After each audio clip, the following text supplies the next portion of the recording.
ಮನಸ್ಸು ಅಂತ ಹೇಳಿದ್ರೆ ಅದರಲ್ಲಿ ಯಾವುದಾದ್ರೂ ಒಂದು ವಿಚಾರ ಅಲ್ಲಿ ಬೀಳಲೇಬೇಕು.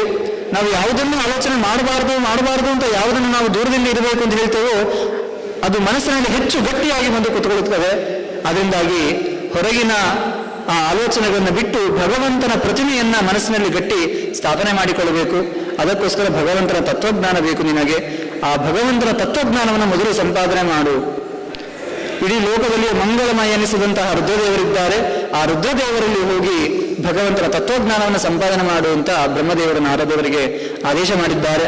ಬ್ರಹ್ಮದೇವರ ಮಾತಿನಂತೆ ನಾರದರು ರುದ್ರದೇವರ ಆ ಕೈಲಾಸ ಪರ್ವತಕ್ಕೆ ಹೋಗಿದ್ದಾರೆ. ಅಲ್ಲಿಗೆ ಹೋಗಿ ಆ ರುದ್ರದೇವರನ್ನ ಕಂಡಿದ್ದಾರೆ. ಮಂದಾಕಿನಿ ಪುಷ್ಕರ ಬೀಜಮಾಲಯ ಕೃಷ್ಣೇತಿ ನಾಮ ಇವ ಮುದಾ ಜಪಂತಂ.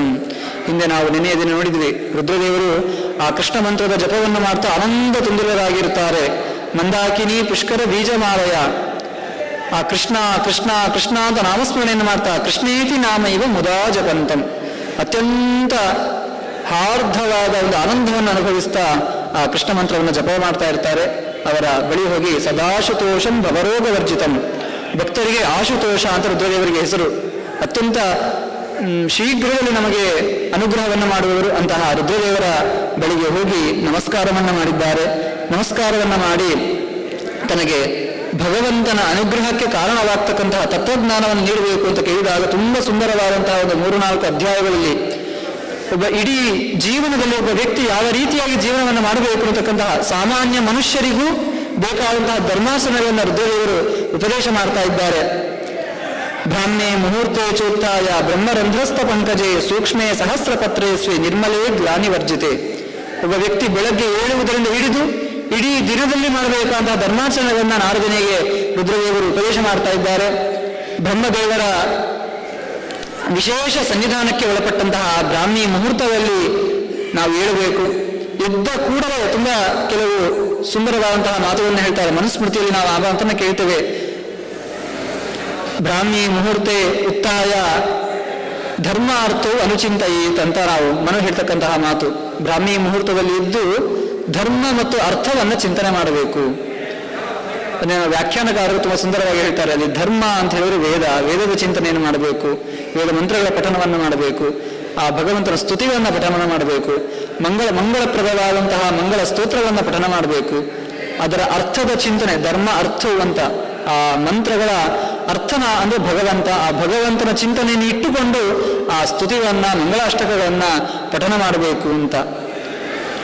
ಆ ಮಂಗಳ ಸ್ತೋತ್ರವನ್ನು ಪಠನ ಮಾಡುವುದಕ್ಕಿಂತ ಮುಂಚೆ ಮೊಟ್ಟ ಮೊದಲು ಎದ್ದ ಕೂಡಲೇ ಮೊದಲು ಮಾಡಬೇಕಾದಂತಹ ಕೆಲಸ ರುದ್ರದೇವರು ಹೇಳುವಂಥದ್ದು, ಗುರು ಬ್ರಹ್ಮ ಗುರು ವಿಷ್ಣು ಗುರುದೇವೋ ಮಹೇಶ್ವರ ಗುರು ಪ್ರಕೃತಿ ಈಶಾದ್ಯ ಗುರುಶ್ಚಂದ್ರೋ ನಲೋರವಿ. ಲೋಕದಲ್ಲಿ ಇರ್ತಕ್ಕಂಥ ಎಲ್ಲ ದೇವತೆಗಳು ಕೂಡ ನಮಗೆ ಒಂದೊಂದು ರೀತಿಯಲ್ಲಿ ಗುರುಗಳು. ನಾವು ಭಾಗವತದಲ್ಲಿ ಈ ಮಾತನ್ನು ನಾವು ತುಂಬ ಸುಂದರವಾಗಿ ಅರ್ಥ ಮಾಡಿಕೊಳ್ಳಿಕ್ಕೆ ಸಾಧ್ಯ. ಲೋಕದಲ್ಲಿರ್ತಕ್ಕಂತಹ ಪ್ರತಿಯೊಂದು ವಸ್ತುಗಳು, ಲೋಕದಲ್ಲಿರ್ತಕ್ಕಂತಹ ಪ್ರತಿಯೊಬ್ಬ ಸಜ್ಜನ ವ್ಯಕ್ತಿಯು, ಲೋಕದಲ್ಲಿರುವ ಪ್ರತಿಯೊಬ್ಬ ಜ್ಞಾನಿಗಳು ಕೂಡ ಕೇವಲ ನಮ್ಮ ಸುತ್ತಮುತ್ತಲಿರುವ ಜ್ಞಾನಿಗಳು ಮಾತ್ರ ಅಲ್ಲ, ನಮ್ಮ ಪರಂಪರೆಯಲ್ಲಿ ಬಂದು ಎಲ್ಲ ಸಾಧಕರು ಕೂಡ ನಮಗೆ ಗುರುಪ್ರಾಯರಾಗಿ ನಮಗೆ ಶಾಸ್ತ್ರಗಳ ಮೂಲಕ ತಮ್ಮ ತಮ್ಮ ಅನುಭವಗಳ ಮೂಲಕ ಅನೇಕ ತತ್ವಜ್ಞಾನವನ್ನ ನೀಡಿದ್ದಾರೆ. ಕೇವಲ ಲೋಕದಲ್ಲಿದ್ದಂತಹ ಸಾಮಾನ್ಯ ಜನರು ಮಾತ್ರ ಅಲ್ಲ, ದೇವಾನುದೇವತೆಗಳು ಕೂಡ ಬ್ರಹ್ಮಾಂತಹ ಗುರವ ಸಾಕ್ಷಾತ್ ಅಂತ ಹೇಳುವ ಹಾಗೆ ಎಲ್ಲ ದೇವತೆಗಳು ಕೂಡ ನಮಗೆ ಗುರುಸ್ಥಾನದಲ್ಲಿ ಇರುವವರು. ಆ ಎಲ್ಲ ದೇವತೆಗಳನ್ನ ಋಷಿಮುನಿಗಳನ್ನ ಗುರುಗಳ ಸ್ಥಾನದಲ್ಲಿ ನಾವು ಚಿಂತನೆ ಮಾಡಬೇಕು. ಗುರು ಪ್ರದರ್ಶಿತೋ ದೇವ ಮಂತ್ರಪೂಜಾ ವಿಧಿರ್ಜಪ. ಗುರುಗಳೇ, ನೀವು ನೀಡಿದ ಕ್ರಮದಲ್ಲಿ ನಾನು ದೇವರ ಚಿಂತನೆಯನ್ನು ಮಾಡ್ತೇನೆ ಅಂತ ಗುರುಗಳಿಗೆ ನಮಸ್ಕರಿಸಿ ಗುರುಗಳ ಅನುಜ್ಞೆಯನ್ನು ಪಡೆದು ಮಂಗಳ ಸ್ತೋತ್ರವನ್ನು ಪಠನ ಮಾಡ್ತಾ ನಮ್ಮ ಬೆಳಗಿನ ದಿನವನ್ನು ಪ್ರಾರಂಭ ಮಾಡಬೇಕು. ಹೀಗೆ ಮಂಗಳ ಶ್ಲೋಕದಿಂದಾಗಿ ಪ್ರಾರಂಭವಾದಂತಹ ನಮ್ಮ ದೈನಂದಿನ ಆಚರಣೆ ಅನೇಕ ವಿಧಿಗಳನ್ನು ಹೇಳ್ತಾ ಹೋಗ್ತಾರೆ. ಶೌಚವನ್ನು ಮಾಡಬೇಕು. ಜಲಂ ಜಲಸಮೀಪಂಚ ಸರಂಧ್ರಂ ಪ್ರಾಣಸನ್ನಿಧಿಂ. ಶೌಚವನ್ನ ಮಾಡಬೇಕಾದ್ರೆ ಯಾವ ಸ್ಥಳದಲ್ಲಿ ಮಾಡಬೇಕು, ಯಾವ ದಿಕ್ಕಿನಲ್ಲಿ ಕುಳಿತು ಮಾಡಬೇಕು. ಬ್ರಹ್ಮ ವಿವರ್ತ ಪುರಾಣ ಹೇಳ್ತಕ್ಕಂತಹ ಕೆಲವು ಸೂಕ್ಷ್ಮಗಳು, ತುಂಬ ಸುಂದರವಾದಂತಹ ಸೂಕ್ಷ್ಮಗಳು. ಇವತ್ತು ನಾವು ಬಹಿರ್ಶೌಚ ಎನ್ನುವುದನ್ನ ತುಂಬ ಅತ್ಯಂತ ಕೆಟ್ಟ ಪದ್ಧತಿಯನ್ನಾಗಿ ನಾವು ನೋಡ್ತಾ ಇದ್ದೇವೆ. ಅದು ನಮ್ಮ ಪ್ರಕೃತಿಯನ್ನ, ನಮ್ಮ ಪರಿಸರವನ್ನ ಹಾಳು ಮಾಡತಕ್ಕಂಥದ್ದು ಅಂತ. ಅದು ಧರ್ಮಶಾಸ್ತ್ರಗಳು ಆ ಶೌಚವನ್ನು ಮಾಡಬೇಕಾದ್ರೆ ಪ್ರಕೃತಿಯ ರಕ್ಷಣೆ ಮೇಲೆ ತುಂಬ ಒತ್ತನ್ನು ನೀಡಿದ್ದಾರೆ. ನದಿಯ ಹತ್ತಿರದಲ್ಲಿ ಮಾಡಬಾರದು. ಎಲ್ಲಿ ನಾವು ಶೌಚವನ್ನು ಮಾಡ್ತೇವೋ ಅದರ ಸುತ್ತಮುತ್ತ ಸುಮಾರು 2-2.5 ಮೈಲಿ ಯಾರು ವಾಸ ಮಾಡತಕ್ಕಂತಹ ಮನೆ ಇರಬಾರದು. ಅಂದ್ರೆ ನಾವು ಮಾಡತಕ್ಕಂತಹ ಶೌಚಾಚಾರ ಅದು ಮತ್ತೊಬ್ಬರಿಗೆ ತೊಂದರೆ ಆಗುವ ರೀತಿಯಲ್ಲಿ ಇರಬಾರದು. ನದಿ ಪರ್ವತ ಮೊದಲಾದಂತಹ ಪ್ರಕೃತಿಗೆ ತೊಂದರೆ ಆಗುವ ರೀತಿಯಲ್ಲಿ ಇರಬಾರದು. ಹೀಗೆ ಯಾರಿಗೂ ತೊಂದರೆ ಆಗದೇ ಇರತಕ್ಕಂತಹ ರೀತಿಯಲ್ಲಿ ಶೌಚಾಚಾರವನ್ನ ಮಾಡಬೇಕು. ದೂರ್ವಾ ಸ್ಥಾನಂ ಕುಶಸ್ಥಾನಂ ವಲ್ಮೀಕ ಸ್ಥಾನಮೇವ, ಯಾವ ಸ್ಥಾನಗಳಲ್ಲಿ ಮಾಡಬಾರದು, ಯಾವ ಸ್ಥಾನಗಳಲ್ಲಿ ಮಾಡಬಹುದು, ಈ ಎಲ್ಲ ಪರಿಸರದ ರಕ್ಷಣೆಯ ಜೊತೆಗೆ ಶೌಚಾಚಾರದ ವಿಧಿವಿಧಾನವನ್ನು ಹೇಳ್ತಾರೆ. ನಂತರ ಮೃತ್ತಿಕಾ ಶೌಚವನ್ನ, ನಂತರ ಗಂಡೂಷ ಗಂಧತಾವನ ಮೊದಲಾದಂತಹ ಎಲ್ಲ ವಿಧಿವಿಧಾನವನ್ನು ಹೇಳಿ ತುಂಬಾ ಒಂದು ಎಚ್ಚರಿಕೆಯನ್ನು ಕೊಡ್ತಾರೆ. ಶುಚಿಹೀನ ಅಶುಚಿರ್ನಿತ್ಯಂ ಅನರ್ಹ ಸರ್ವಕರ್ಮಸು. ಪ್ರತಿನಿತ್ಯ ಈ ಶೌಚಾಚಾರ ಸ್ನಾನ ಮೊದಲಾದ ಎಲ್ಲ ಪ್ರಕ್ರಿಯೆಗಳನ್ನು ನಾವು ಶ್ರದ್ಧೆಯಿಂದ ಮಾಡಬೇಕು. ಯಾಕೆ ಅಂತ ಹೇಳಿದ್ರೆ ಆ ಶುಚಿ ಎನ್ನುವಂಥದ್ದು ನಡೆಯದೇ ಹೋದರೆ ಅವನು ಮಾಡತಕ್ಕಂತಹ ಎಲ್ಲ ಕರ್ಮಗಳು ಕೂಡ ಅದು ಅನರ್ಹ ಅಂತ ಕರೆಸಲ್ಪಡ್ತದೆ. ಆಯುರ್ವೇದವು ಕೂಡ ಈ ಮಾತನ್ನು ಹೇಳ್ತದೆ. ಒಬ್ಬ ವ್ಯಕ್ತಿ ಬೆಳಗ್ಗೆ ಎದ್ದ ಕೂಡಲೇ ಅವನಿಗೆ ಶೌಚ ಎನ್ನುತಕ್ಕಂತಹ ಪ್ರಕ್ರಿಯೆ ಅದು ಯಾವುದೇ ಪ್ರತಿಬಂಧಕ ಇಲ್ಲದೆ ಅನಾಯಾಸವಾಗಿ ಆಗಬೇಕು. ಶೌಚ ಸರಿಯಾಗಿ ಆಗದೇ ಇದ್ದರೆ ಅವನ ಆರೋಗ್ಯ ಸರಿಯಿಲ್ಲ ಅಂತ ಅರ್ಥ. ಯಾವುದ್ಯಾವುದೋ ಕಾಲದಲ್ಲಿ ನಾವು ಶೌಚ ಮಾಡ್ತಾ ಇದ್ದೇವೆ, ಬೆಳಗ್ಗೆ ಎದ್ದ ಕೂಡಲೇ ನಮಗೆ ಶೌಚ ಆಗ್ತಿಲ್ಲ ಅಂತ ಹೇಳಿದ್ರೆ ನಮ್ಮ ಆರೋಗ್ಯ ಸರಿ ಇಲ್ಲ, ಅಥವಾ ನಮ್ಮ ದೇಹದ ಸ್ಥಿತಿ ಸರಿ ಇಲ್ಲ, ಅಥವಾ ನಮ್ಮ ಆಹಾರ ಪದ್ಧತಿ ಸರಿ ಇಲ್ಲ, ಅಥವಾ ನಮ್ಮ ದಿನಚರ್ಯೆ ಸರಿ ಇಲ್ಲ ಅಂತ ಅರ್ಥ.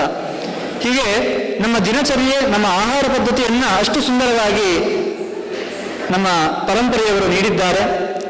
ಅದರಿಂದಾಗಿ ಈ ಎಲ್ಲ ಶೌಚಾಚಾರವನ್ನ ಮಾಡಿ ಶುಚಿಹೀನ ಅಶುಚಿರ್ನಿತ್ಯ ಅನರ್ಹ ಸರ್ವಕರ್ಮಸು 4-5 ಬಾರಿ ಈ ಮಾತನ್ನ ಬ್ರಹ್ಮವೈವರ್ತ ಪುರಾಣ ಹೇಳ್ತದೆ. ಶೌಚವನ್ನ ಸಂಪಾದನೆ ಮಾಡಿಕೊಂಡು ಸ್ನಾನವನ್ನ ಮಾಡಬೇಕು. ಸ್ನಾನದ ನಂತರ ಏವಂ ತ್ರಿಸಂಧ್ಯಂ ಸಂಧ್ಯಾಂಚ ಕುರುತೆ ಕುಲಜೋ ದ್ವಿಜ. ಸಂಧ್ಯಾವಂದನೆಯನ್ನು ಅವಶ್ಯವಾಗಿ ಮಾಡಬೇಕು. ಒಬ್ಬ ವ್ಯಕ್ತಿ ಮನುಷ್ಯ ಪ್ರತಿ ಕ್ಷಣದಲ್ಲಿಯೂ ಕೂಡ ದೇಹದ ಅನೇಕ ಇಂದ್ರಿಯಗಳಲ್ಲಿ ಭಗವಂತನ ಅನುಗ್ರಹವನ್ನು ಸಂಪಾದನೆ ಮಾಡ್ತಾ ಇರ್ತಾನೆ. ಆ ತತ್ವಾಭಿಮಾನಿ ದೇವತೆಗಳು ಒಂದು ಕಣ್ಣಿನಿಂದ ಒಂದು ವಸ್ತುವನ್ನು ನೋಡ್ತೇವೆ ಅಂತ ಹೇಳಿದ್ರೆ ಸೂರ್ಯದೇವರ ಅನುಗ್ರಹ ಇದೆ ಅಂತ ಅರ್ಥ. ಕಿವಿಯಿಂದ ಒಂದು ಶಬ್ದವನ್ನು ಕೇಳ್ತಾ ಇದ್ದೇವೆ ಅಂತ ಹೇಳಿದ್ರೆ ಅಲ್ಲಿ ದಿಗ್ದೇವತೆಗಳ ಅನುಗ್ರಹ ಇದೆ ಅಂತ ಅರ್ಥ. ಹೀಗೆ ಒಂದೊಂದು ಇಂದ್ರಿಯಗಳಲ್ಲೂ ಅನೇಕ ದೇವತೆಗಳ ಅನುಗ್ರಹದಿಂದಾಗಿ ನಾವು ಇವತ್ತು ಈ ಶರೀರವನ್ನು ಹೊಂದಿದ್ದೇವೆ. ನಾವು ಈ ಶರೀರವನ್ನು ಹೀಗೆ ಇರಬೇಕು ಅಂತ ನಾವು ನಿರ್ಮಾಣ ಮಾಡಿದವರಲ್ಲ. ಆ ತತ್ವಾಭಿಮಾನಿ ದೇವತೆಗಳು ನಮಗೆ ಈ ಶರೀರವನ್ನು ಕೊಟ್ಟದ್ದು. ಅಂಥದ್ರಲ್ಲಿ ಆ ತತ್ವಾಭಿಮಾನಿ ದೇವತೆಗಳಿಗೆ ಕೃತಜ್ಞತೆಯನ್ನು ಸಲ್ಲಿಸುವ ರೂಪದಲ್ಲಿ ಆ ಸಂಧ್ಯಾವಂದನೆಯನ್ನು ಮಾಡಬೇಕು. ಮುಖ್ಯವಾಗಿ ಭಗವಂತನಲ್ಲಿ ಜ್ಞಾನದ ಭಿಕ್ಷೆಯನ್ನು ಬಿಡತಕ್ಕಂತಹ ಆ ಸಂಧ್ಯಾವಂದನೆಯನ್ನು ಯಾವುದೇ ಕಾರಣಕ್ಕೂ ಬಿಡಬಾರದು. ಆ ಸಂದರ್ಭದಲ್ಲಿ ಹೇಳ್ತಾರೆ, ಏಕಾದಶಿ ವಿಹೀನೋಯ ಸಂಧ್ಯಾಹೀನಶ್ಚಯ ದ್ವಿಜ. ತುಂಬಾ ಒತ್ತು ಕೊಟ್ಟು ಹೇಳ್ತಕ್ಕಂತಹ ಮಾತು ರುದ್ರದೇವರು. ಒಬ್ಬ ವ್ಯಕ್ತಿ ಪ್ರತಿನಿತ್ಯ ಸಂಧ್ಯಾವಂದನೆಯನ್ನು ಮಾಡಬೇಕು. ಸಂಧ್ಯಾವಂದನೆ ಮಾಡದ ದಿನ ಆ ವ್ಯಕ್ತಿ ಅವನು ದ್ವಿಜನೇ ಅಲ್ಲ, ಅವನು ಮಾನವನೇ ಅಲ್ಲ. ಏಕಾದಶಿಯನ್ನು ಮಾಡದ ಅವನ ಮಾಸ ಅದು ಮೃತ ಮಾಸ. ಆ ಮಾಸದಲ್ಲಿ ಅವನು ಬದುಕಿದ್ದು ಕೂಡ ಸತ್ತ ಹಾಗೆ. ಅದರಿಂದಾಗಿ ಏಕಾದಶಿ ಮತ್ತು ಸಂಧ್ಯಾವಂದನೆ ಎರಡನ್ನ ಯಾವುದೇ ಕಾರಣಕ್ಕೂ ಒಬ್ಬ ದ್ವಿಜನಾದವನು ಬಿಡಬಾರದು. ಏಕಾದಶಿ ವ್ರತ ಸಂಧ್ಯಾವಂದನೆ ಅಷ್ಟು ಮಹತ್ವಪೂರ್ಣವಾದದ್ದು ಎಂಬುದಾಗಿ ಅದಕ್ಕೆ ಅನೇಕ ಕಡೆಗಳಲ್ಲಿ ನಾವು ಮುಂದೆ ನೋಡ್ತಾ ಹೋಗ್ತೇವೆ. ಈ ಏಕಾದಶಿ ಉಪವಾಸ, ಸಂಧ್ಯಾವಂದನೆ ಮತ್ತು ಕೃಷ್ಣನಾಮ ಸ್ಮರಣೆ, ಈ 3ಕ್ಕೆ ಬ್ರಹ್ಮವೈವರ್ತ ಪುರಾಣ ಪದೇ ಈ ಮಾತನ್ನ ಅನೇಕ ಬಾರಿ ಒತ್ತು ಕೊಟ್ಟು ಹೇಳ್ತಾರೆ. ಆಚಾರ್ಯರು ಬ್ರಹ್ಮಸೂತ್ರ ಭಾಷೆಯಲ್ಲಿ ಹೇಳ್ತಕ್ಕಂತಹ ಮಾತು ಉಪಕ್ರಮೋಪಸಂಹಾರ ಅಭ್ಯಾಸ ಅಂತ. ಅಭ್ಯಾಸ ಅಂತ ಹೇಳಿದ್ರೆ ಈ ಪುರಾಣಗಳು ಕೆಲವು ಮಾತುಗಳನ್ನ ಪದೇ ಹೇಳ್ತಾ ಇರ್ತದಂತೆ. ಅದರ ಅಭಿಪ್ರಾಯ ಆ ಕರ್ಮಗಳಿಗೆ, ಆ ಚಿಂತನೆಗಳಿಗೆ ತುಂಬಾ ಒತ್ತು ಕೊಟ್ಟು ಹೇಳುವುದು ಅದರ ಉದ್ದೇಶ ಆಗಿರ್ತದೆ. ಹಾಗೆ ಸಂಧ್ಯಾವಂದನೆ, ಏಕಾದಶಿ ಉಪವಾಸಗಳ ಬಗ್ಗೆ ತುಂಬಾ ಮುತುವರ್ಜಿಯಿಂದಾಗಿ ಬ್ರಹ್ಮವೈವರ್ತ ಪುರಾಣ ಅನೇಕ ಬಾರಿ ಆ ಉಪವಾಸದ ವಿಧಿಯನ್ನು ನಮಗೆ ನಿರೂಪಣೆ ಮಾಡ್ತದೆ. ಹೀಗೆ ಆ ಸಂಧ್ಯಾವಂದನೆಯನ್ನ ಮಾಡಬೇಕು. ಸಂಧ್ಯಾವಂದನೆಯನ್ನು ಮಾಡಿ ತಿಲಕ ಧಾರಣೆಯನ್ನ, ಊರ್ಧ್ವಪುಂಡ ಧಾರಣಾದಿಗಳ ಮೂಲಕವಾಗಿ ನಮ್ಮ ಅನುಷ್ಠಾನವನ್ನ ಮುಗಿಸಿ ನಂತರ ನಾವು ದೇವರ ಪೂಜೆಯನ್ನು ಮಾಡಬೇಕು. ಆ ದೇವರ ಪೂಜೆಯನ್ನು ಮಾಡಬೇಕಾದ್ರೆ ಆ ದೇವ ಮಂದಿರವನ್ನು ಪ್ರವೇಶ ಮಾಡಬೇಕು. ಆ ದೇವ ಮಂದಿರವನ್ನು ಪ್ರವೇಶ ಮಾಡಬೇಕಾದ್ರೆ ಕಾಲು ತೊಳೆಯದೆ ಅಶುದ್ಧರಾಗಿ ಯಾವತ್ತೂ ಕೂಡ ನಾವು ದೇವರ ಮಂದಿರವನ್ನು ಪ್ರವೇಶ ಮಾಡಬಾರದು. ನಮ್ಮ ಸ್ನಾನ, ನಿತ್ಯಾನುಷ್ಠಾನ ಎಲ್ಲವನ್ನು ಮುಗಿಸಿ ಕಾಲು ತೊಳೆದುಕೊಂಡು ನಾವು ದೇವರ ಮಂದಿರವನ್ನು ಪ್ರವೇಶ ಮಾಡಬೇಕು. ವಿನಾ ಪಾದಕ್ಷಾಲನಮ್ಯ ಸ್ನಾತ್ವ ವಿಶತಿ ಮಂದಿರಂ ತಸ್ಯ ಸ್ನಾನಾಧಿಕಂ ನಷ್ಟಂ ಜಪಹೋಮಾದಿ ಪಂಚಕಂ. ನನ್ನದು ಸ್ನಾನ ಆಗಿದೆ ಅಂತ ನಾವು ಸ್ನಾನದಲ್ಲೇ ಪಾದ ಪ್ರಕ್ಷಾಲನೆಯನ್ನು ಸೇರಿಸಿಕೊಂಡು ನಾವು ದೇವಾಲಯಕ್ಕೆ ಪ್ರವೇಶ ಮಾಡ್ತೇವೆ. ಸ್ನಾನ ಮಾಡಿ ದೇವಮಂದಿರ ಪ್ರವೇಶಕ್ಕಿಂತ ಮುಂಚೆ ಒಮ್ಮೆ ಪಾದ ಪ್ರಕ್ಷಾಳನೆ ಮಾಡಿಕೊಳ್ಳಬೇಕಂತ, ಇಲ್ಲದಿದ್ದರೆ ನಾವು ಮಾಡಿದ ಸ್ನಾನವೂ ಕೂಡ ವ್ಯರ್ಥ ಅಂತ ನಾವು ಆಚಾರ್ಯರ ಚರಿತ್ರೆಯಲ್ಲೂ ಕೂಡ ಅದನ್ನು ನಾವು ಕೇಳ್ತೇವೆ. ವಿಷ್ಣುಮಂಗಲ ಕ್ಷೇತ್ರದಲ್ಲಿ ಅವರು ಚಾತುರ್ಮಾಸ್ಯ ವ್ರತವನ್ನು ಮಾಡ್ತಕ್ಕಂತಹ ಸಂದರ್ಭದಲ್ಲಿ ಸರೋವರದಲ್ಲಿ ಮುಳುಗಿ ಸ್ನಾನವನ್ನು ಮಾಡಿ ತಮ್ಮ ನಿತ್ಯಾನುಷ್ಠಾನಗಳನ್ನು ಮುಗಿಸಿ ಆ ಸರೋವರದಿಂದ ಮೇಲೆ ಬಂದು ದೇವರ ಮಂದಿರವನ್ನು ಪ್ರವೇಶ ಮಾಡುವುದಕ್ಕಿಂತ ಮುಂಚೆ ಒಮ್ಮೆ ಕಾಲನ್ನು ತೊಳೆದುಕೊಂಡು ಶ್ರೀಮದ್ ಆಚಾರ್ಯರು ಮಂದಿರವನ್ನು ಪ್ರವೇಶ ಮಾಡ್ತಾರೆ. ಆಗ ಅಲ್ಲಿ ಸುತ್ತಮುತ್ತ ಇದ್ದಂತಹ ಎಲ್ಲ ಶಿಷ್ಯರು ಕೂಡ ಆಚಾರ್ಯರ ಆ ಪಾದ ಧೂಳಿಯ ಸ್ಪರ್ಶವಾದಂತಹ ನೀರನ್ನ ಸ್ವೀಕಾರ ಮಾಡಿ ತಮಗೆ ಪ್ರೋಕ್ಷಣೆ ಮಾಡಿಕೊಳ್ತಾರೆ. ತಮ್ಮ ದೇಹದಲ್ಲಿ ಅದನ್ನು ಧಾರಣೆ ಮಾಡ್ತಾರೆ. ತಮ್ಮ ಶಿರಸ್ಸಿನಲ್ಲಿ ಆಚಾರ್ಯರ ಪಾದ ತೊಳೆದ ನೀರನ್ನು ಧಾರಣೆ ಮಾಡ್ತಾರೆ ಅಂತಕ್ಕಂತಹ ಮಾತನ್ನು ನಾವು ಆ ಮಧ್ವವಿಜಯದಲ್ಲಿ ಕೇಳ್ತೇವೆ. ಆ ದೃಷ್ಟಿಯಿಂದಾಗಿ ಆ ದೇವ ಮಂದಿರ ಪ್ರವೇಶವನ್ನು ಮಾಡುವುದಕ್ಕಿಂತ ಮುಂಚೆ ಕಾಲನ್ನು ತೊಳೆದೇ ನಾವು ದೇವರ ಮಂದಿರವನ್ನು ಪ್ರವೇಶ ಮಾಡಬೇಕು ಅಂತಕ್ಕಂಥ ಒಂದು ಇವತ್ತು ಚಾಲ್ತಿಯಲ್ಲಿ ನಾವು ಸರಿಯಾಗಿ ಗಮನಿಸದೇ ಇರತಕ್ಕಂಥ ಒಂದು ಧರ್ಮ ಸೂಕ್ಷ್ಮವನ್ನ ಆಚಾರ್ಯರು ನಮಗೆ ಮಾಡಿ ತೋರಿಸಿದಂತಹ ಈ ಆಚರಣೆಯನ್ನು ನಮಗೆ ಬ್ರಹ್ಮವೈವರ್ತ ಪುರಾಣ ನಮಗೆ ತೋರಿಸಿಕೊಡ್ತದೆ. ನಂತರ ಪೂಜೆಯ ವಿಧಾನವನ್ನು ಶಾಲಿಗ್ರಾಮೆ ಮನೋಮಂತ್ರೆ ಪ್ರತಿಮಾಯಾಂ ಜಲೇ ಸ್ಥಳೇ ಗೋಪೃಷ್ಠೇವ ಗುರು ವಿಪ್ರೆ ಪ್ರಶಸ್ತಂ ಅರ್ಚನಂ ಹರೇ ಅಂತ ಅನೇಕ ಮಾಧ್ಯಮಗಳಲ್ಲಿ ದೇವರ ಆರಾಧನೆಯನ್ನು ಮಾಡಲಿಕ್ಕೆ ಹೇಳ್ತಾರೆ.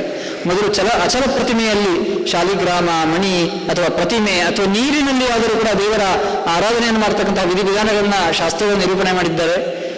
ಇದೆಲ್ಲದಕ್ಕಿಂತ ಕೂಡ ಪ್ರಶಸ್ತಂ ಅರ್ಚನಂ ಹರೇ ಗುರು ವಿಪ್ರೆ ಪ್ರಶಸ್ತಂ ಅರ್ಚನಂ ಹರೇ. ಗುರುಗಳಲ್ಲಿ, ಜ್ಞಾನಿಗಳ ಮಾಧ್ಯಮದಲ್ಲಿ, ಗುರುಗಳ ಹೃದಯದಲ್ಲಿ ಇರತಕ್ಕಂತಹ ಭಗವಂತನ ಅರ್ಚನೆ ಅದು ಅತ್ಯಂತ ಪ್ರಶಸ್ತವಾದಂತಹ ಅರ್ಚನೆ.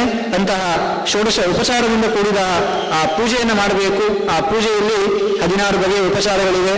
ದ್ರವ್ಯಾಣಿ ದ್ವಾದಶ 12 ಬಗೆಯ ಉಪಚಾರಗಳಿವೆ. ಪಾದ್ಯಾರ್ಘ್ಯ ಜಲನೈವೇದ್ಯ ಪುಷ್ಪಾನ್ಯೇತಾನಿ ಪಂಚಚ ಅಂತ ಪಂಚೋಪಚಾರ ಪೂಜೆ, ಅನೇಕ ರೀತಿಯ ಉಪಚಾರ ಪೂಜೆಗಳ ವಿಧಿಯನ್ನ ಬ್ರಹ್ಮವೈವರ್ತ ಪುರಾಣ ಹೇಳ್ತದೆ.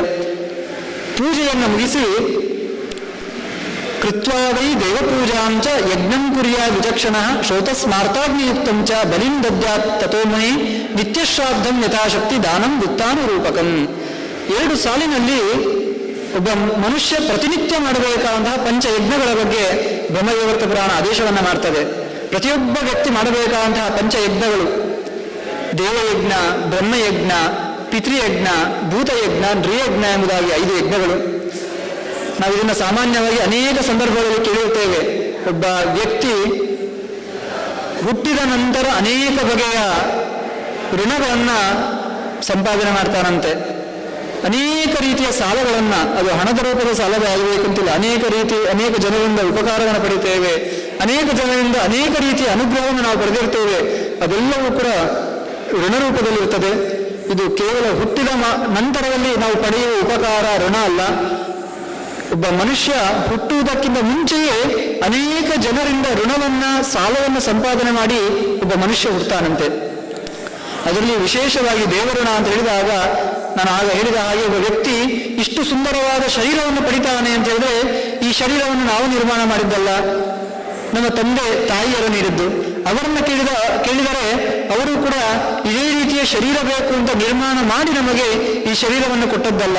ಹಾಗಾದರೆ ಆ ತಾಯಿಯ ಗರ್ಭದಲ್ಲಿ ಭಗವಂತನೇ ನಮ್ಮ ಪ್ರಾರಬ್ಧ ಕರ್ಮಗಳಿಗೆ ಅನುಗುಣವಾಗಿ ಒಂದು ನಿಯಮಿತವಾದಂತಹ ಒಂದು ಶರೀರವನ್ನು ಕೊಡ್ತಾನೆ.